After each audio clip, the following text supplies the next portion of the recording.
Well, hello everyone. This is usually we talk about the Mariners, but this time we're doing the NFL playoffs and we're doing its entirety. And thankfully for us Seahawks fans, we get to just relax for a whole nother week because boy, did the Seahawks need that because over the past decade, whenever we see the Seahawks in the playoffs, we're kind of like, wild card, let's whatever. And we're just stressing about it. And now this time and actually, there were even years where Seahawks didn't even make the playoffs, and they were all by like one game. So we had nothing to look forward to. But now, this time, for the first time since 2013 2014 season, when the Seahawks won the Super Bowl, the Seahawks get to enjoy a week of just watching everyone else beat each other up. Hopefully, of course, with the Seahawks preparing their games as well as possible. But J Trident Podcast, like, how'd you feel about the Seahawks season, and how much did you enjoy this season as much as we all did? Yeah, it's been pretty cool because I mean, with what the Mariners did this year, winning the American League West, first time ever that both teams have won their division in the same year, which is really cool. So I mean, this is something we've literally never experienced. I know we're both big baseball and football guys; those are our two sports mainly. So it's really cool to have both the teams be, legit contenders to win it all. So it's been a lot of fun. It was helped help watching the Seahawks helped kind of alleviate some of the pain of the ALCS. And it's just kind of kept rolling. Like every time I kind of think maybe they've peaked or reach a point where they can't keep going, they find a way. And I mean, obviously, what the defense has done this year has been absolutely incredible. And it's just really cool that, the bye week, like you said, is great. Get to sit back, relax. Essentially, we won our wild card game, right? We move on. We've won.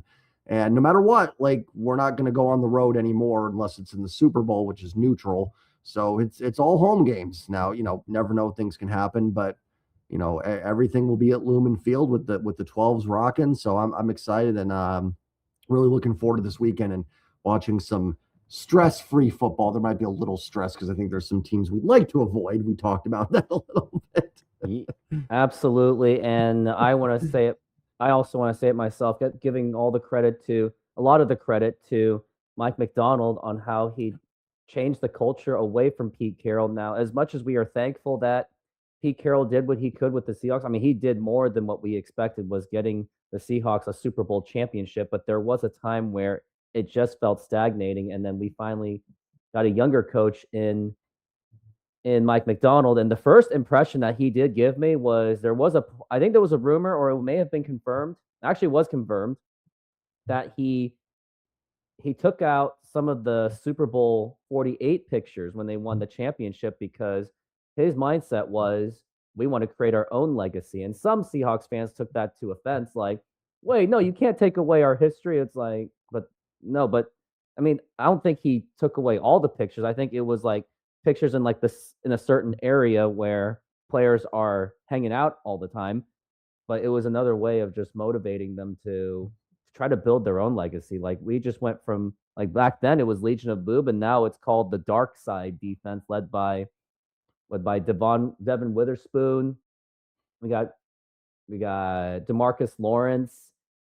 We got we got a lot of good defensive players that have really stepped up, and they have created some of the best defense that we have seen in a long time. Because just a few years ago in the Geno Smith years, Seahawks had problems just to stop a second tier running back, it seemed.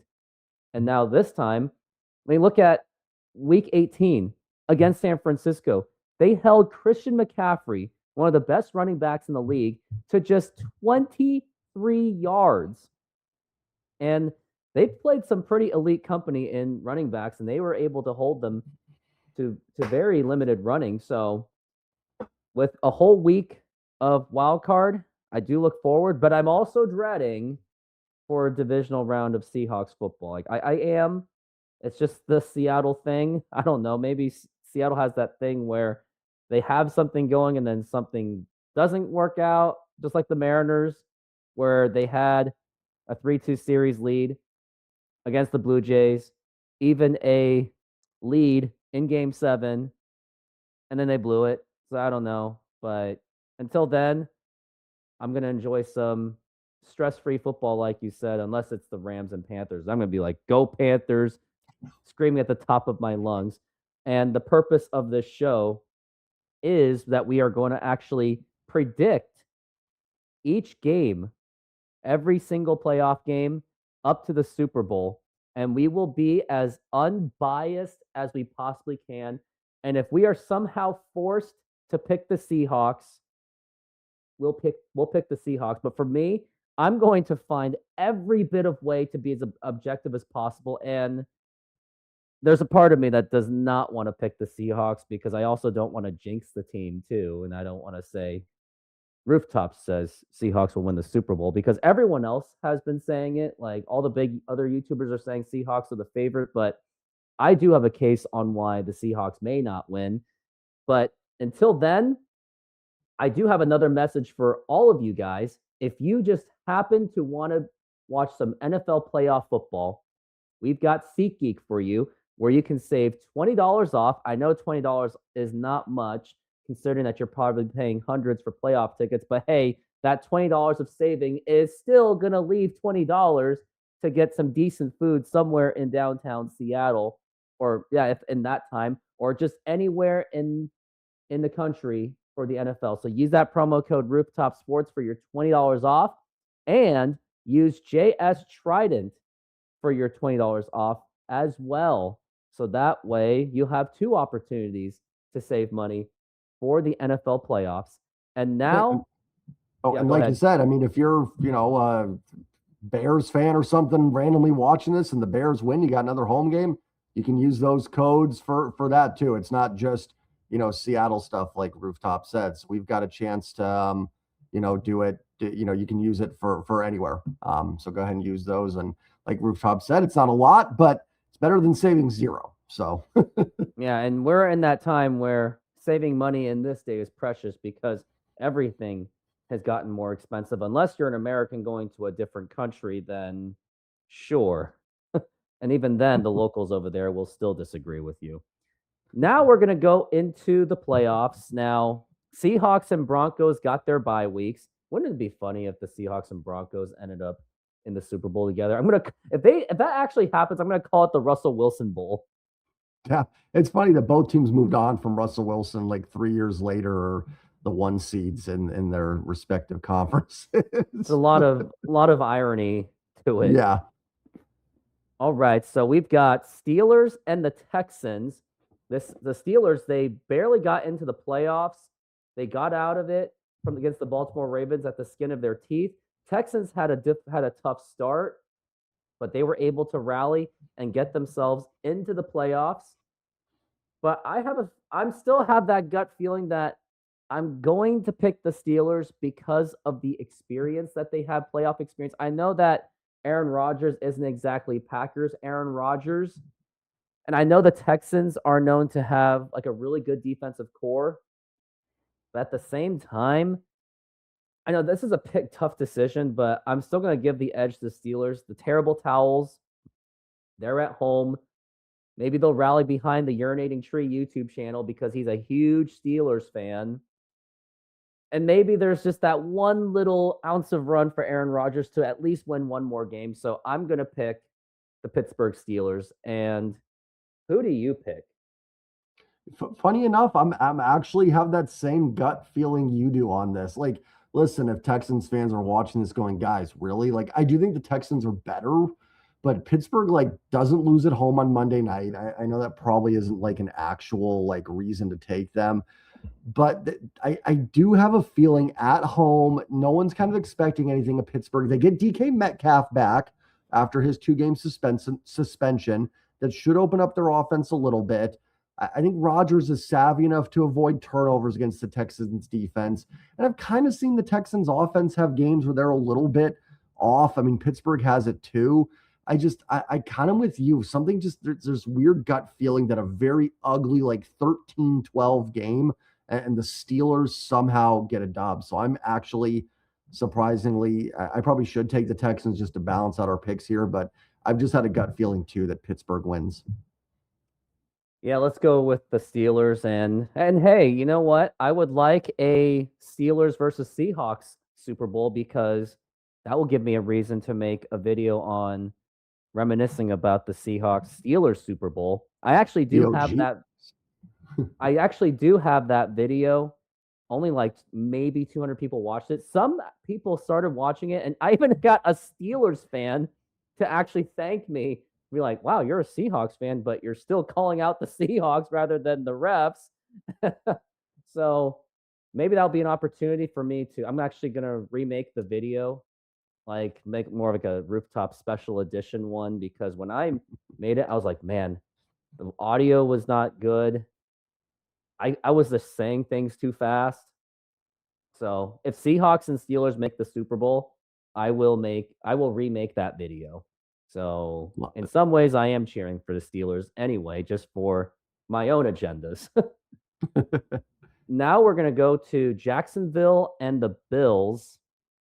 I want to say the Bills are going to just somehow find a way to squeak by, but I know that Josh Allen is the magic man, but Jacksonville is actually now the Saxonville. They're a good team. They actually were one of the hottest teams in the NFL, especially after the Seahawks beat up on them. And they do have a good defensive units. And the Bills, they're just not exactly the Bills that we are used to. So I know there's a part of me that might think the Bills just might squeak by. And also, if the Jaguars, if they had the same exact football team and their name were like the Chiefs or even the Steelers, people would have just picked those teams if it was that same exact team. But because Jaguars are kind of more of a punchline, people are trying to say the Bills, but I'm still going to say Jacksonville.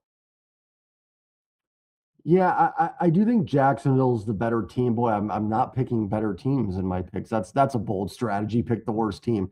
And something feels off with Buffalo this year. They're not the same, but I think this might be kind of a Josh Allen playoff run where he just gets hot, carries a team a little bit through a couple rounds. I don't really fully trust Trevor Lawrence in like a crucial spot to be the better quarterback in this game. And I do think Jacksonville is probably the better team overall.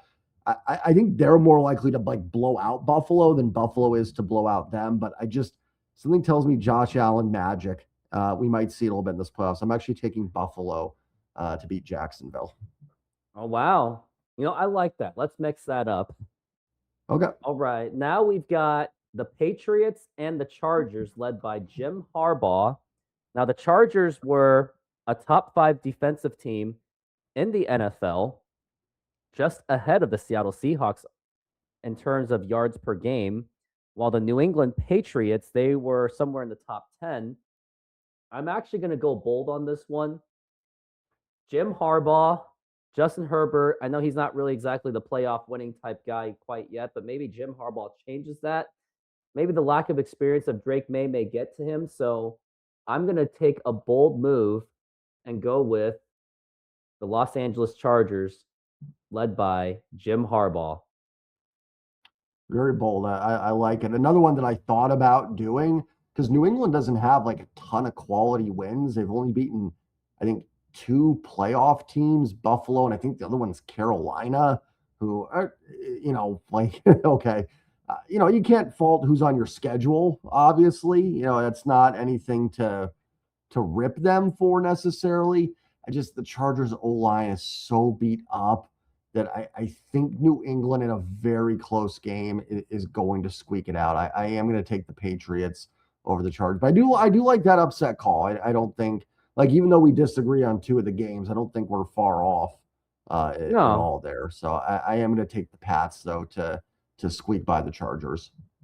And Jim Harbaugh, I trust. There you go. Now the NFC. And this one does. I think the NFC has a lot of loaded matchups. That's all I'm going to say. Much more exciting than the AFC. Panthers and Rams. This is the game probably the Seahawks fans are going to watch the most because other than the Seahawks, Rams are expected to make another run for the Super Bowl.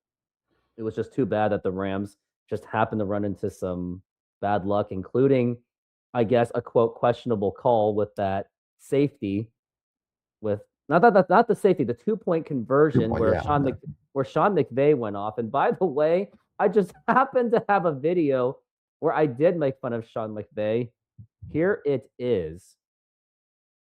So Rams head coach Sean McVay had a meltdown after the Seahawks defeated the Los Angeles Rams in exciting fashion, which included a controversial call. Here it is.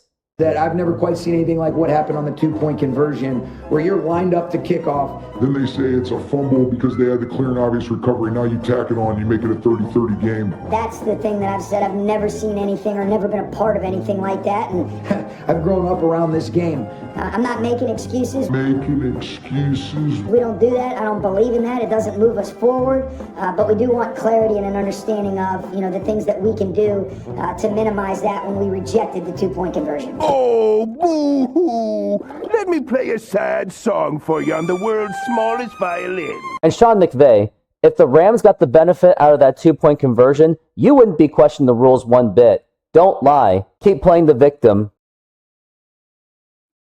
Oh boy, that was one of the more hysterical moments of the NFL. And also that was a video where that was actually my most watched YouTube short on my YouTube channel. And my Instagram crossed 126,000 views. I know I shouldn't be bragging about the numbers, but it was the best performing video I made calling out Sean McVay. And I got a lot of Rams fans, Seahawks fans, and 49er fans literally just fighting each other. Like at one point, my phone just wouldn't stop blowing up. Like, you got to comment, you got to comment, you got to comment. It was really fun. I'll admit it. At least you probably got 49ers fans on your side in that one, at least. So, yeah, that was one of those, the enemy of your enemy is your friend kind of. Exactly. Or it was that moment where it was like some enemy was helping the good guy, but then later, then the enemy is going to, of course, all right, it's back to normal. We're going to kill each other now. Yeah. So Panthers and Rams. Now, the Panthers did beat the Rams earlier in the season, but unfortunately, it's playoff football, and the Panthers barely squeaked into the playoffs, literally at the skin of their teeth, just because some other team won. Unfortunately, it's gonna be the Rams. I will be rooting very, very hard for the Carolina Panthers to win this game. And again, if you're a Rams fan watching this, take this as a sign of respect because I want you out because I fear the Rams. So it's not a diss. I want the Panthers to win really bad. Sometimes these teams playing with house money, like the Panthers are a little bit, show up. Like you said, they did beat the Rams. They ran the ball pretty well in that game. Bryce Young played extremely well, and they got some pressure on Stafford. I just can't. I can't see it. I don't see the Rams going out in the wild card round. I just don't see it. I don't see how that happens. I don't think Seattle's lucky enough for that to happen. So it's the Rams. The Rams are going to win that game, and I think they're going to win pretty convincingly. But man, I will be rooting very, very hard for the Carolina Panthers on Saturday. And too bad I won't be able to do that game because hashtag don't quit your day job. But I'm going to do the Bears and Packers game. So I do have some football to do. But definitely that Rams and Panthers game would have been fun to do. Yeah. And now Eagles and 49ers. I think this is going to be an easy one considering how banged up the 49ers are. And I think the Eagles are kind of back on their track just a little bit, at least more than the 49ers. I'm definitely going to pick the Philadelphia Eagles. I mean, as much as I respect the 49ers too, they have a great system. They're just so banged up. Like, they don't have Nick Bosa. He's out for the season. It's unclear if Fred Warner, if that's his name, is going to be back. They've just been beat up with injuries all year. And unless they can flip the switch, and especially with the Eagles at home, I'm picking the 49ers. Now, if the 49ers were healthy and they were in the same position as this, then I would have picked the 49ers, yes. Yeah, it's kind of funny. Like this is a game where Seahawks fans again, because listen, I think we can all throw it on the table. I don't think we want to see the Rams at least in the divisional round. And if the Rams win and the Bears win, the Niners would be your only hope to avoid the Rams. There's a chance we're actually rooting for the Niners. Because listen, I'd be honest with the injuries, I would rather play the Niners than the Rams. But I agree with everything you said. I think they're too banged up. I think Hurts and Barkley are going to run all over that defense. I don't think it's impossible. I'm with you. I have a ton of respect for Shanahan and what the Niners do. Like, it wouldn't shock me. Purdy plays a lot better in this game. And the Eagles have been really kind of off at times this season, but at home, think the Eagles get one here, and I think the Eagles beat the Niners. Yep, we're pretty much almost on par with the exception of the Patriots and Chargers, Jaguars, and Bills. Yeah. Now we're going to go to arguably probably the most anticipated matchup, the Bears and the Packers, because Bears led by Caleb Williams and the Packers led by Jordan Love. And actually, I'm going with upset here because Bears they just don't tend to do well in the playoffs, and it's been a long time since they've actually. I think the last time the Bears won a playoff game, I think it was 2010 against the Seahawks in the divisional round led by Jay Cutler. I think it was because the other time they made the playoffs was 2018 when they lost to, I believe it was Nick Foles' Eagles. So yeah, Seahawks were the last team to lose to them in the playoffs. So I'm going to go with the Packers just because Packers seem to be more battle tested. And maybe the lack of experience might get to Caleb Williams. And Caleb Williams has had a lot of – and Bears were running too much on that cardiac Bears kind of thing. They've had a lot of games where it just happened to go their way and it easily may have not gone their way. But I'm picking the Green Bay Packers. Yeah, we're 3 for 3 on the same page here. I don't love the way the Packers finished the season losing 4 in a row. I know they didn't have a lot to play for the last couple of weeks, but I do get a little bit like, I'm all for resting guys, but there's also a time when like, why don't you show up and play some football a little bit and not just back your way in. But with that said, the last time these two teams played, Jordan Love gets knocked out. It took an onside kick recovery for the Bears to, like I said, the cardiac Bears a little bit to win it. I think with Love healthy and Jacobs healthy, I think the Packers, a very slugfest game. It would not shock me if the Bears win, but I'm with you. I think the Packers pull it out. I think a close game in Green Bay goes on the road and beats the Bears. Well, now we are in the divisional round. We got, on my side, I've got the Denver Broncos and the Chargers, and we got the Jacksonville Jaguars and the Pittsburgh Steelers on my end. And then on NFC, I got Seahawks and Packers and Eagles and Rams. And as for yourself, you got Broncos and Bills, Patriots and Steelers, Seahawks and Packers, Eagles and Rams. So I think this one will be interesting now that ours is a little bit more mixed up. And I did put both the browsers on so that way everyone can see. Now let's go into my side. I've got Broncos and Chargers. Ooh, it's gonna be tough, but Chargers are just banged up. Like you said, offensive line's not good. And as much as I like Jim Harbaugh, I'm not saying I'm a Jim Harbaugh fan. I just happen to respect him no matter how annoying he was when he was a 49ers coach. Like, we had to deal with this guy 2 times a year. Just watching him on the camera, he was just complaining. I'm like, Jim, shut up. Your team is winning. And he was so dramatic with it too. It was never just a little, like the arms were flailing all over the place.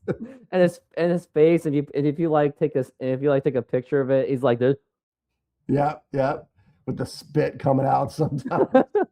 And sometimes the hat's covering his eyes when he's screaming. Yeah. And the ref is just completely ignoring him. Good times. Good NFC West battles. Oh, man. I wish I had a YouTube channel during that time. Oh, having fun.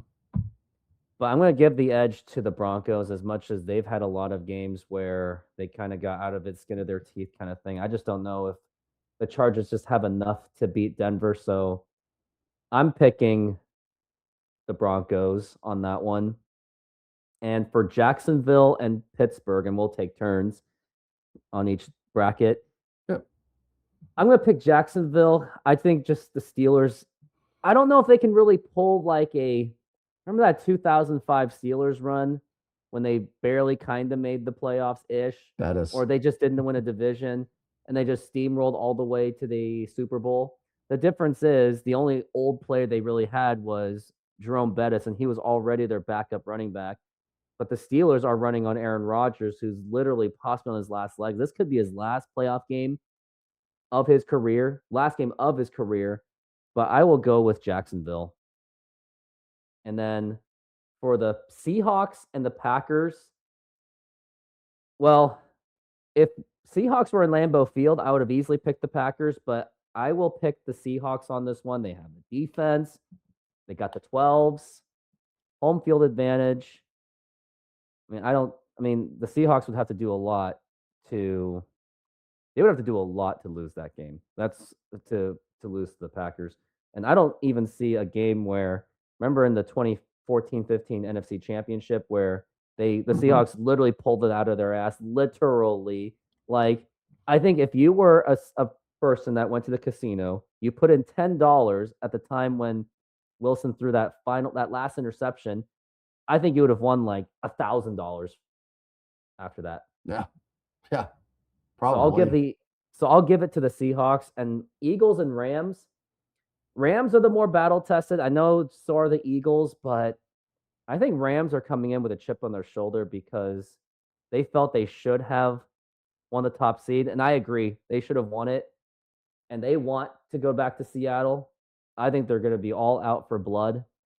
I'm going with the Rams. So that is my bracket. For the conference championship, I got Denver and Jacksonville and Seahawks and the Rams. And now it is your turn. And I got the screen shared for you this time. Beautiful. All right. Broncos and Bills. I have not been a believer in Denver all year. I don't think they're bad by any means. Not a big Bo Nix guy. They've pulled out a lot of games late. I think this is a Josh Allen playoff run. I think he puts like the one year where you don't expect Buffalo to make a run.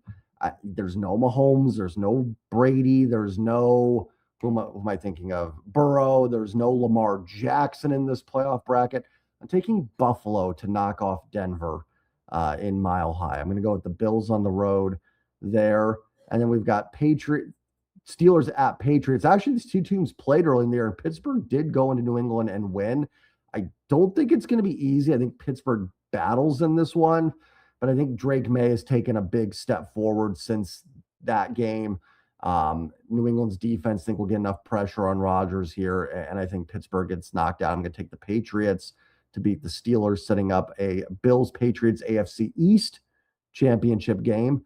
I'm with you on Seahawks-Packers. I don't think the Packers are bad. I think that game could actually be a little bit closer than some people are going to think. I think a lot of people are going to say Seahawks in a blowout. I think Green Bay actually is, pretty well coached. Jordan Love's decent. He probably won't turn the ball over much. Jacobs is solid on the ground, can keep that clock moving. But Green Bay, to me, just doesn't excel at enough things to beat Seattle in Seattle. Like, with Micah Parsons healthy, he could take over the game, but he's out. I just don't see Green Bay having enough, there's nobody I look at Green Bay and go, okay, that guy can take over. There's no like a Josh Allen, right? Where you go, man, he could just take over and win. So I'm going to take Seattle. I want to take the Eagles here, but I'm with you. Like, obviously, Eagles are defending champs. They deserve, some credit for that, or some, I don't know what the word would be, but some kudos or whatever. I think the Rams are just playing better football this season than Philly. Philly's looked a little off. Their offense hasn't gotten going at any point. Remember, the Rams went into Philly last year in this round and lost that game. And I think they get a little revenge here and go into Philly and win. And listen, like in 2013, we wanted to avoid the Niners, right? I mean, listen, I shouldn't say it. You want to play the best. But, you're like, oh, man, it would be nice if Carolina could knock them off. We don't get that benefit. The Rams, if we go to the NFC Championship game, the Rams are coming too. Like, we're not going to get out of beating the Rams again to get to the Super Bowl. So we are literally on the exact same page on the NFC side. Yep. And now we're going to go into conference championships. Here's what my bracket looks like. I got Jacksonville against Denver, Seahawks, and the Rams. And I want to pick Jacksonville, and because realistically, I think they have the slightly more talented team than Denver. I think Denver just happened to just go on a run. They just happened to. This was just happened to be the season to do it. And I want to pick Jacksonville. I really do. But at the same time, the Jaguars just happen to have that kind of punchline kind of thing I think something stupid's going to happen. Just like how Jacksonville blew it in the AFC Championship against the Patriots when they really should have won that game. They really should have won that game. I'm going to give the edge to Denver. Mile high. Jaguars the punchline. If anyone wants to say I lack football knowledge on the comments, spit it away if you want to. So I'm going to pick Denver. And then Seahawks and Rams. You know exactly who I'm going to pick. I think everyone knows how I'm going to pick because how I talk about the Seahawks, how I do the play-by-play, how there was at one point I wanted the Seahawks. I was actually excited for that 22 season because I thought Geno Smith was going to bring the Seahawks to a number 1 pick, or at least a top 5 pick by themselves. So yeah, just by how I talk about the Seahawks and how positive I am about the Seahawks. No, I'm not. The Rams are out for blood. This is like their run. This is like their playoff where they felt they should have had the number 1 seed. And I get it. And I've been saying it again. They should have had the number 1 seed. They had every bit of reason to. Just like they had every bit of reason to win that game. Devontae Adams is back. They want revenge. And by the way, the Rams are 2-0 against the Seahawks on the road in the playoffs in Lumen Field. 2004 when Matt Hasselbeck underthrew it to Bobby Ingram. And 2020 when Seahawks weren't even allowed to have the 12s. They lost to the Rams. And by the way, I blamed our governor for not allowing at least a 25% capacity because New York's governor allowed it for the Bills. And I was like, wait, why can't we get that accommodation? Do it for the Seahawks. I actually think Jay Inslee is a Rams fan for that. I shouldn't be saying that. Now YouTube is gonna tell my channel to go to where. I'm picking the Rams because I just think they are the better team. They have the offense.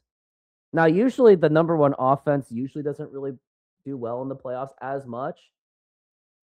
But Stafford versus Darnold and that the Seahawks did struggle against the Rams. But Rams want it. They're going to want that revenge. Heck, I think maybe Rams fans or Rams players, maybe they saw my video if it went that viral. Maybe they did see that video. Maybe they might use that against them. And if that is true, they're like, oh yeah, we just used that little YouTube boy as motivation. So be it. I'll take the blame. At least I get the fame for it, I guess. Or infamy. I don't know what it is. That video is hanging in their locker room right now. Probably. And I hope it does because that means they respect me in some way and I'm living rent-free in their heads. But I'm picking the Rams. It might be close. It might be exciting. I hope I'm wrong. Part of me is just picking the Rams just because I don't want to be too biased. I mean, my biggest concern is Sam Darnold because, yes, he's a great regular season guy, but the question is, can he do it in the playoffs? I mean, he has yet to win a playoff game, so there is that. And he doesn't exactly have it in the clutch, except that Rams game. There was a little bit of luck to that. And he hasn't looked that great when he plays against the better team, so that's why I'm giving the edge to the Rams. Stafford's got the experience. McVay, I think, is still the better coach than McDonald. And I know I just went on a huge rant about it. But I have the Broncos and the Rams in the Super Bowl. Now it's your turn. Bills, Patriots, AFC Championship. Bills went in New England, won a few weeks ago. I just don't think New England's battle-tested enough here. They just haven't beat enough quality teams for me on the season. I think they hang in there. But I think it's the AFC. I think the story is going to be Josh Allen coming out of the AFC this year and their running game. We haven't talked about James Cook as like the top rusher in the AFC. I don't trust Buffalo's defense.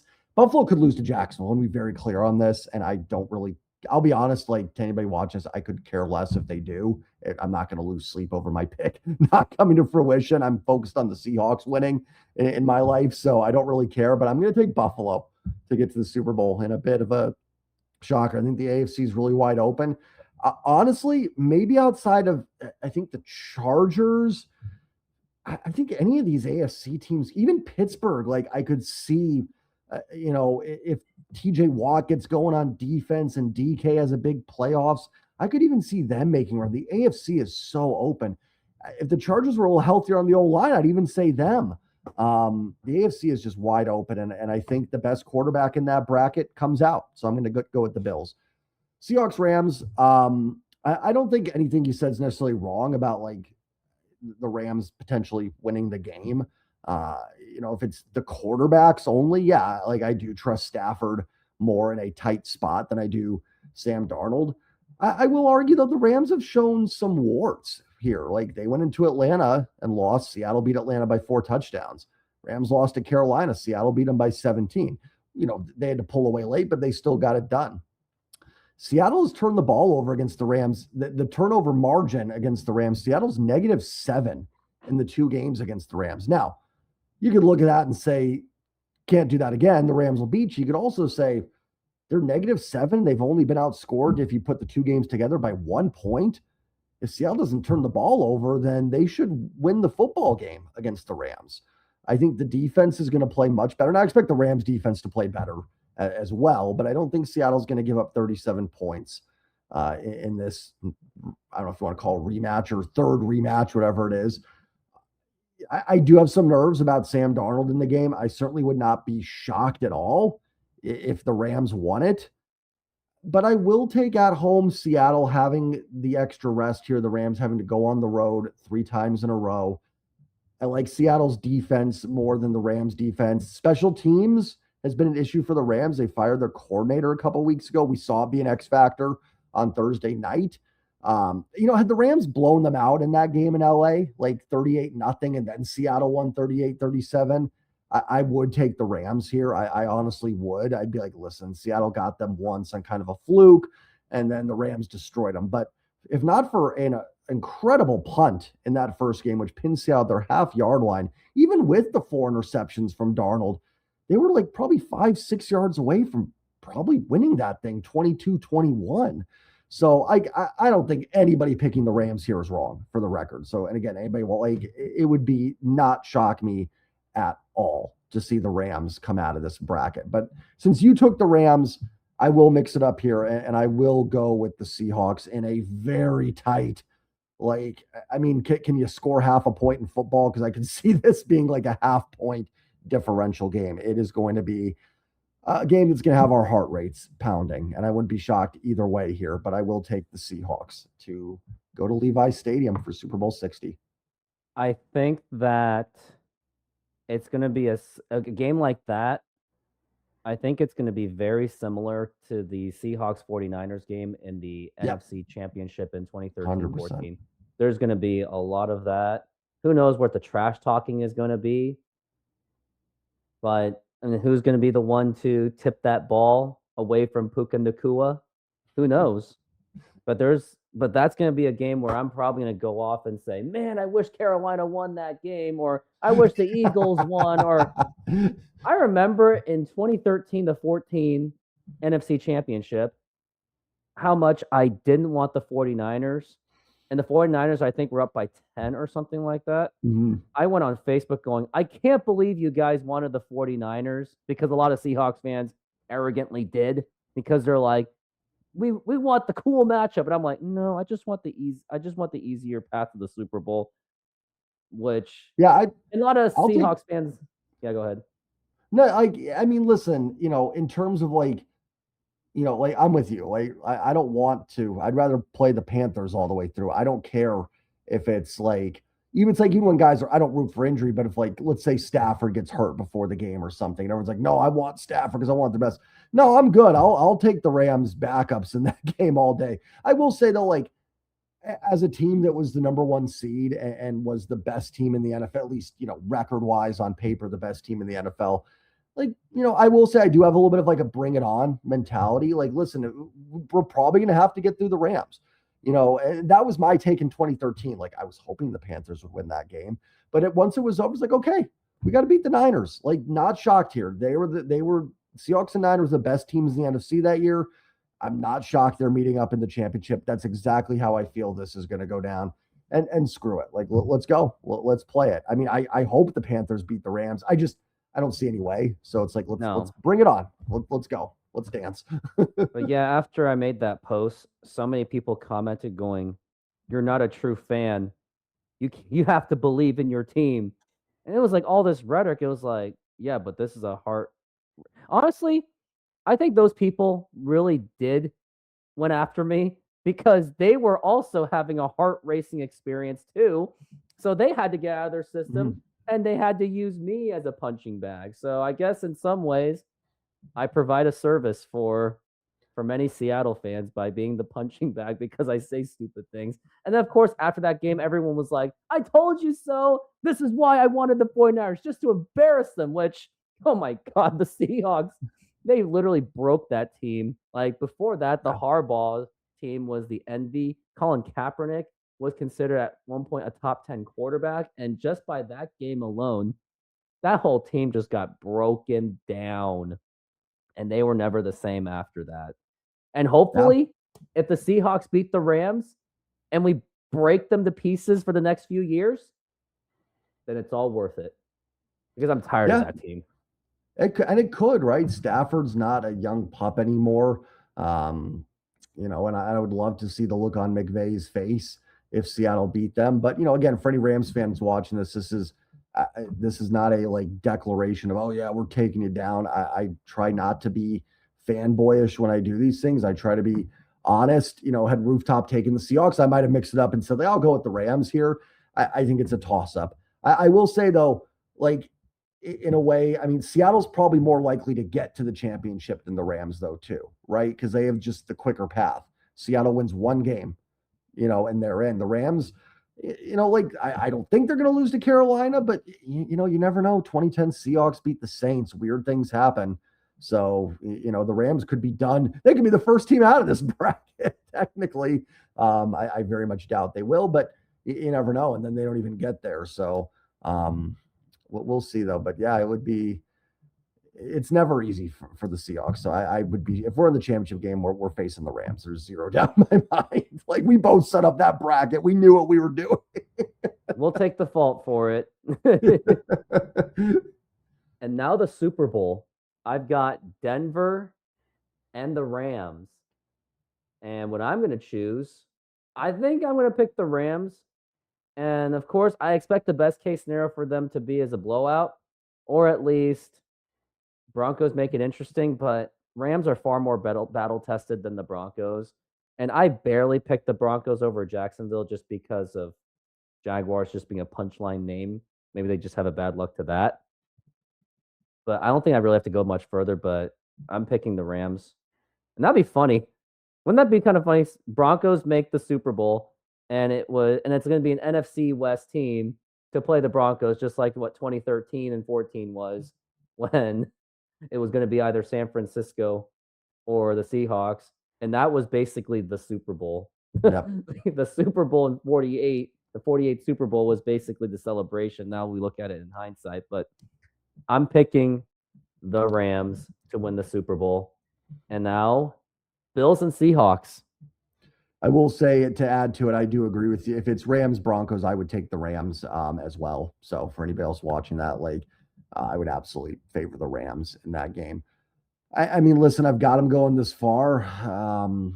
Really interesting matchup here. Seattle's stout run defense going against James Cook. I think that's a big weapon for Seattle.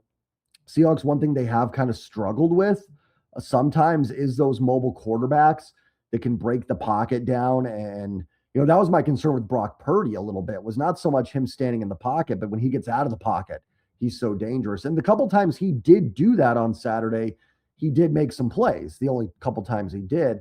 And Josh Allen is going to get outside the pocket a lot in a game like this. I think Seattle's offense can move it against Buffalo's defense. Run the football, I think that would be huge. I think Buffalo's run defense has really struggled. This could be a heavy Walker, Charbonnet Super Bowl. I'm still like with you, I'm kind of, Sam Darnold, I don't know. I think Saturday was kind of a perfect what you want from him. Maybe a little bit more, like see a touchdown throw in there. but that 20 of 26, 195, no turnovers is kind of the ideal game that you're looking for. JSN, 6 catches, 75, something like that. I mean, if Seattle's beaten the Rams, I think we may look back and go, that was the Super Bowl. Allen scares me here. I'd rather face Jacksonville or Denver, to be honest. A little, I don't know. It's tough. I've got them this far. I will take the Seahawks, being unbiased. I do think Seattle's a better team than the Buffalo Bills, all in all. I usually think, though, when teams get on these runs and Josh Allen puts the team on his back, they usually finish the job here. I don't know but I think Seattle's just a different test that Allen is not going to see defensively in the AFC playoffs. I tried to do it unbiased. I do think Seattle's the best team. I do have some questions on, Sam Darnold. Can he win a Super Bowl or not make those crucial mistakes to do it? But we've seen, they've won the games when he has made some mistakes. And if Sam Darnold doesn't turn the football over, then I think that, I don't see who does beat Seattle in these playoffs. But this might be the most wide open playoffs I can remember. I think Carolina might be the only team that I couldn't see. Green Bay, San Francisco, maybe a little bit, but if the Niners get Fred Warner back, like you said, I mean, Shanahan is a good coach. The Packers have Love and LaFleur. The Panthers, to me, are the only team in this bracket that I would say have zero chance. I think everybody else could do it. This is wide open. I don't know about you, but I think this is wide open as I've ever seen a bracket. Yeah, when you don't have the Chiefs in there, out of those teams, then yeah, it's a pretty good. It makes there's a little bit more parity on this one. Like last year, we kind of knew what it was going to be. We kind of figured it was going to be the Eagles and the Chiefs, but this year it's like we don't really know. Like people are saying Seahawks, but I'm like, yeah, but Rams have a case. You said the Packers might have a little bit of sneak. You said the Steelers might sneak in. Texans even might have a chance. Yeah. What about the Jaguars? The Bills? You just never know. And as for the Seahawks, for your decision, if it makes you feel better, the Bills have still yet to win a Super Bowl. They are still 0 for 4 on Super Bowls, and they lost 4 Super Bowls in a row, too. That's right. To the entire AFC East, I think, except the Eagles. I think the Eagles are the only ones that didn't play. But yeah, I mean, the Texans, I could see winning it. The Jags, teams I had out in the first round. The Eagles, listen, I won't dismiss them. They're defending champs. They play good defense. If Hurts doesn't, kind of like Darnold, doesn't turn the ball over, it's wide open. Sometimes I don't like playing those teams that have lost a lot of Super Bowls. Buffalo might be due to win one. I kind of go the opposite. I sometimes don't like playing cold teams that are good because it's like, I guess no one's cold going to the Super Bowl, but I'd rather play the, you know what I mean? Because it's like, man, they're due. It's like in baseball, if the Mariners playing the Astros have lost 7 in a row, I'm like, the Astros aren't losing 10 in a row. So it's like, it makes it frustrating.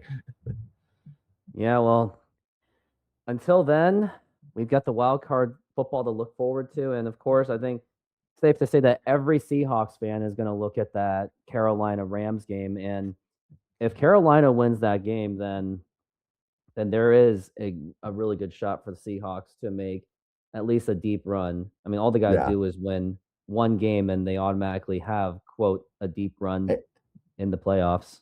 If Carolina beats the Rams, and I'm not trying to jinx anything or be arrogant, I really don't. At that point, the openness does go away for me a little bit. I just don't see who would beat Seattle. I can't see Caleb Williams coming in and doing it. The Niners are just way too banged up. The Eagles just maybe a little bit. There is some fear there. They just haven't done it all year. Carolina's not going to do it. Packers, again, a little bit of fear, but I don't see who would. You never know. Things are wide open, but man, if the Panthers eliminate the Rams somehow, I mean, there's a chance we could play the Panthers. I shouldn't get too arrogant about it. You know what? I'm going to say, we get the Panthers, and the Panthers are going to come in and knock us off in the second round. So I mean, Bryce Young isn't anything less than a mobile quarterback, so there is true. That. And we have seen strange runs, like the Steelers in 05. They were not expected to make that run. It was supposed to be a Peyton Manning or Carson Palmer to the AFC Championship. That's what it was supposed to be. What about the Giants in 2007 and 2011? They got in practically at the skin of their teeth and they made a Super Bowl run. So we have seen strange. Even the Bengals, when they were not even supposed to make the Super Bowl, and they almost won that Super Bowl too in Los Angeles when the Rams were playing, hosting the Super Bowl. So I don't know, and also Seattle winning the Super Bowl in San Francisco has a really nice touch to it. Like it would be like the biggest like in your face kind of setting ever. And I would think if the Seahawks make it to the Super Bowl, I think the 49ers fans will actually go there and be bandwagon fans for the other team, but they'll show that they're 49er fans. So that's, and plus a bunch of tech geeks, a lot of rich tech geeks lived around there too. Oh yeah. Like, and Super Bowl crowds become so corporate. How does it work for tickets? Like, let's say it is just Bills Seahawks, hypothetically. Like, do Bills fans and Seahawks like season ticket holders get dibs on it? Or is it I don't even know how it works. And let's see how it works. Like, how do tickets? While you're looking that up, I could be wrong, but I think like a certain amount of tickets go to, I actually do think some Niners season ticket holders do get some dibs on it. And then Bills and I'm just, again, using Bills Seahawks as an example, would get dibs as well. And then the rest, Super Bowls have become such corporate crowds though. Like I don't even think half the people in the stadium care. Like, I'll be honest, going to a Super Bowl is not even on my bucket list anymore. It's just I don't want to either because like, I don't want to go to those big games. Like for World Cup, I am perfectly content to just go to a group stage game because it'll be cheaper. Like a World Cup final, I'd rather just stream it right over here because I'd rather just get views and maybe someone will just throw in $10. Yeah. I'd almost rather get paid than blow like $10,000 for a crap seat at MetLife Stadium. I'm good. No, thank you. Exactly. I had a chance to go to the Super Bowl. The Seahawks Patriots was here in Arizona. And I had a chance to get a ticket for like $600, which good deal, honestly. But and my buddy's like, I can't believe you didn't go. I'm like, two things. One, I'm not going by myself. So I would have had to spend, and actually I think the ticket was like $1,000. So I had to spend like $2,000 to get a second ticket to bring somebody. And can you imagine leaving that stadium, driving home after that game? I'm good. So I'm glad I was at home. Like, I don't want to have to like drive home after a Super Bowl loss or get on a plane after losing a Super Bowl. Like, no thanks. I'm good. I'd go to a World Series game because like, hey, if it's not the clinching game, there's always another one. But I am not spending $2,000 to watch my team lose a Super Bowl. Like, I'm just not doing that. I'm going to do the season ticket question answer thing, and then I'm going to talk about my biggest regret of Super Bowl 49. But yes, NFL season ticket holders often get priorities or chances for Super Bowl tickets, but it's not guaranteed and usually involves a lottery system or special purchase option with the best chance for STH season ticket holders of teams playing in the Super Bowl. Though many tickets go to sponsors and media, big surprise, not just fans, teams like Seahawks or Ravens offer their season ticket holder priority access or entries into lotteries, sometimes with seniority bonuses, while other teams might do the same for playoff packages. But the NFL distributes the most Super Bowl tickets to two participating teams, sponsors, and others. So basically, it's really not worth it to go through that hassle. And now my biggest regret of Super Bowl 49 is not bringing my best friend over to watch it. I was watching it with someone I used to be with, and no bad blood or anything. It's all good. I mean, we don't talk or anything, but we also we don't stalk each other or live each other's heads rent free. Anyways, my best friend is a Patriots fan. He was a huge Patriots fan when he immigrated from the Philippines, and Tom Brady was just the first thing that just showed up on TV. And he went from there. Oh man, it would have been fun to watch him basically laugh at me. I don't think he would have laughed at me. He would have just given me the stare of like that evil smile. He's like that kind of guy. Yeah. But he was in some ways laughing at me when the Seahawks lost the Super Bowl to the Patriots. And that 1 yard line throw, it's still stuck in my brain. And the thing was, the worst part of it, that 1 yard throw, I understand why they did it. It was to freeze the clock And because everyone was expecting Marshawn Lynch. I totally got that part. I even rationalized it.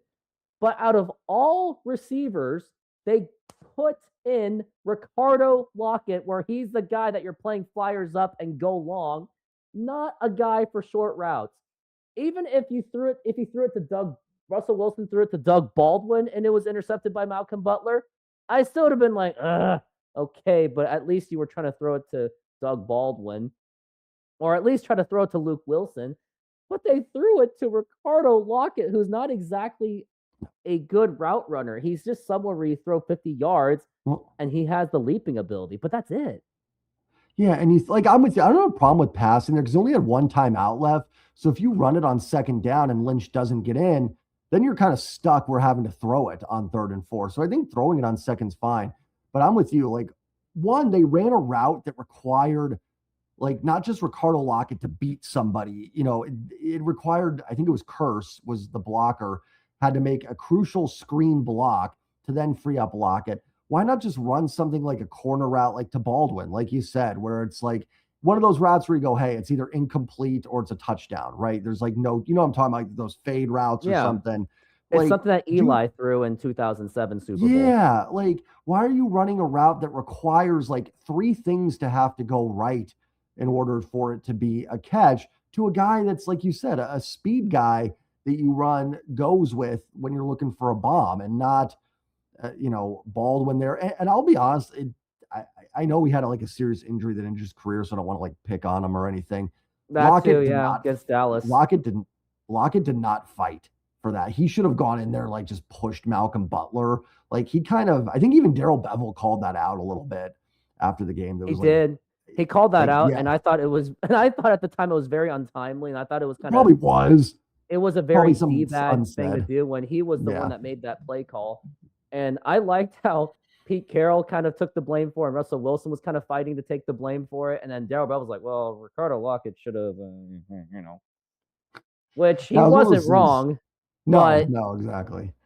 But he wasn't exactly the most liked figure with the Seahawks because his play calling was heavily criticized. But at the same time, someone also came up with a great point that the only reason why people hated Darrell Bevel is because everyone loved Russell Wilson. So it was easy to pick on Darrell Bevel if the plays did not go their way. So there is a little bit of that where Russell was able to win the connection with the fans that he would be defended on like unconditionally. And the only time as soon as he left the Seahawks, then Seahawks fans just booed him out of the stadium literally. And I was also against that. I also didn't want to boo Russell Wilson when he came back as Denver because I was like, well, he did get us a Super Bowl and he did leave at least some kind of a legacy more than the other quarterbacks did. That's why yeah, go ahead. Sorry. I was on the side of like, well, yeah, sure, it was crappy the way he left, but at the same time, it kind of had to happen anyway because he was refusing to take a pay cut and the team was stagnating and there was just no direction. So it was worth the blow up. Like when the trade happened, I was shocked, but I also wasn't mad. I was like, well, might as well rebuild at this point because he's not getting younger. I know this is getting way off topic at this point, only because we're done with Seahawks playoffs predictions, but I wasn't too mad about the move because I thought it was time anyway. Like the team was just stagnated at that point.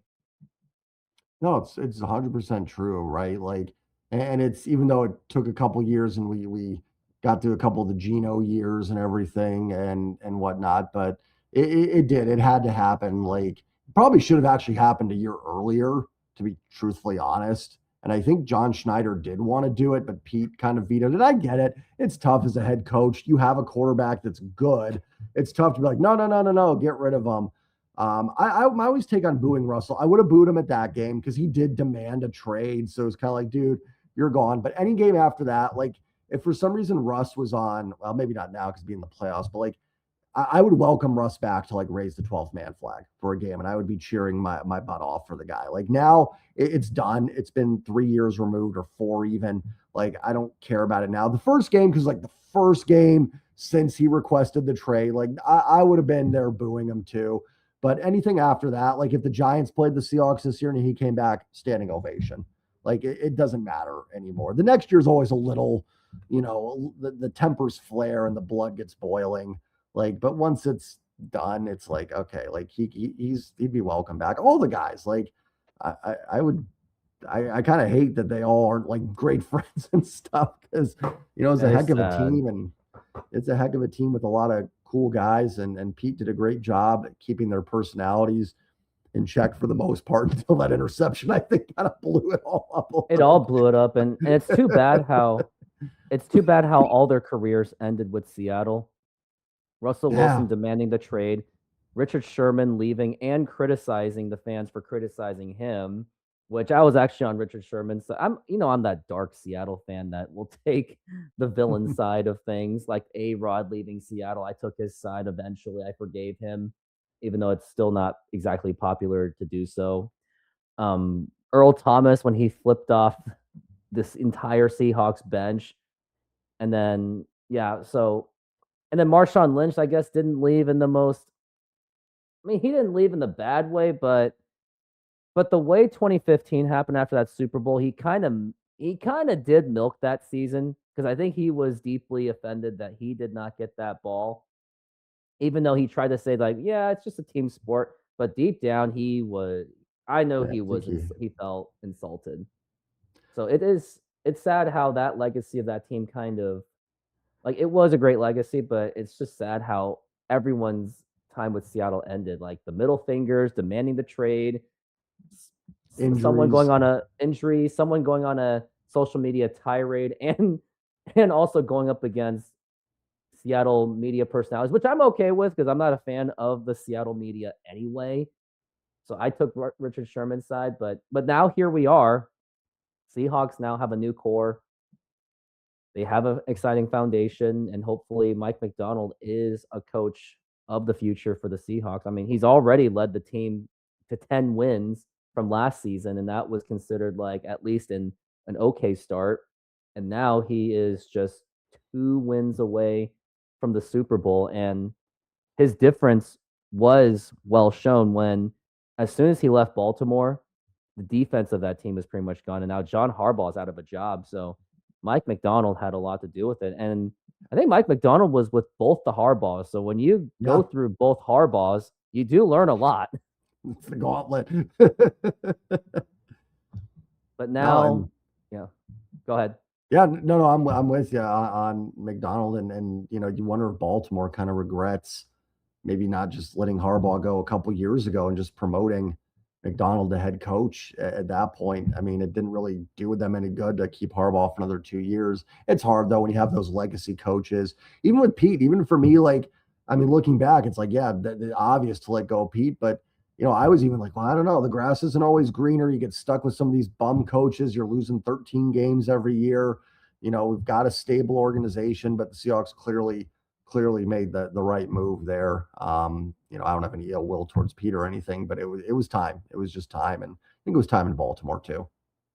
Yeah, and it's too bad what happened to Pete Carroll, that he got fired after one season in the Raiders, and I think it's safe to say that it was all just for the Raiders side, it was a PR move, and for Pete Carroll, he just wanted some cash. But, and there was just a lot of things, like his son was the old line coach there that didn't work out. It was just a mess. And the point of hiring Pete in Vegas, then I'll gonna go and I'll get out of here. But like, the point is to stabilize the organization, right? Like, even if you're not going to win a Super Bowl, like, hey, we need a coach that can get us 7, 8, 9 wins, make us competitive, make us build a little culture in here. And they were worse. You had to let go of Pete with that. Like, that was the whole purpose of that's what I was telling people. I was at a wedding in the Bay Area in July. A lot of Raiders fans still in the Bay Area, and they were asking, not that I have like expert, but they were just asking about Pete Carroll being a Seahawks fan. I was like, I think he's really going to stabilize that culture. They're not going to win the division, but they're going to be a competitive team. You're going to see a team that can beat the Chiefs and win 8 or 9 games. And I mean, my gosh, I think the Titans were better than them at the end of the year. I mean, they were, because of they got the number 1 pick, and then you're right. Everybody was better. And then to see Geno Smith just completely just fall apart. Like, but I will say this: you shouldn't have flipped off that Seahawks fan, and you should have just taken that sign as a professional. Like, even Russell Wilson, if he got that sign of like, you're a traitor, I don't think he would have flipped off fans. So I think, I'm not saying karma, but it's kind of like, it kind of knows where his mindset was. Like, he felt that he was insulted by Seattle for not getting the offer that he wanted. And then he gets what he wants in the Raiders. And then it just didn't work out. Now, the only thing I'll respect about Geno Smith is that he was able to fix his career after long years of struggle as a journeyman, from the Jets to like the Chargers, the Giants, wherever he went, to the Seahawks. But at the same time, it's kind of not exactly, and his career is not exactly going where he would have liked to. But now we're just at this point just changing subjects on everything. So we better take off, because I gotta get ready for my Sonic show. And by the way, if any of you wants to get more engaged with my Sonics content, because I've started my own franchise from 1999 to rebuild the Sonics, including trading away Gary Payton for multiple first-round picks. Join my Patreon page, which the links is in the description, for $5 a month, where you can get access to articles that I write myself. ChatGPT kind of proofreads it for me, but you get to see post-game articles, who wants to get traded, what's to look forward to. I'm trying to make it as realistic as possible so I can at least give Sonics fans something to follow, just some little bit of NBA where they can feel engaged. And that's what I'm trying to do for Seattle fans, to at least ease the pain that we still don't have a team. But that's going to be it. And J Trident Podcast, thank you as usual for being here. I'll see you next time, and go Hawks. Go Hawks. Appreciate you having me on.